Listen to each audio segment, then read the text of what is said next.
তরুণ ছেলেপেলেরা নিজেদের চরিত্রকে হেফাজত করতে পারছে না। তাদেরকে নানাভাবে বিজ্ঞাপনের নামে, সংবাদের নাম, আপনারা প্রায় সময় দেখেন এসএসসি পরীক্ষা, দাখিল পরীক্ষার ফলাফল প্রকাশ হয়, এইচএসসি পরীক্ষার ফলাফল প্রকাশ হয়, পত্রিকার পাতায় ছবি ছাপা হয় কাদের?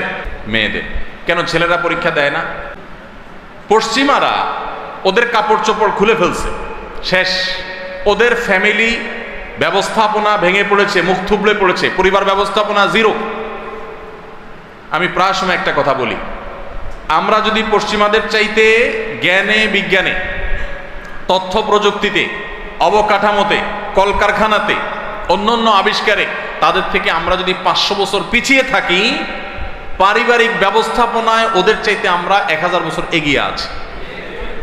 আমাদের এই অঞ্চলের মুসলমান তো মুসলমান, হিন্দুরাও, খ্রিস্টানরাও, বৌদ্ধরাও পারিবারিক যে বন্ধনটা আমাদের এখানে আছে, পশ্চিমারা এগুলো স্বপ্নেও কল্পনা করতে পারবে না।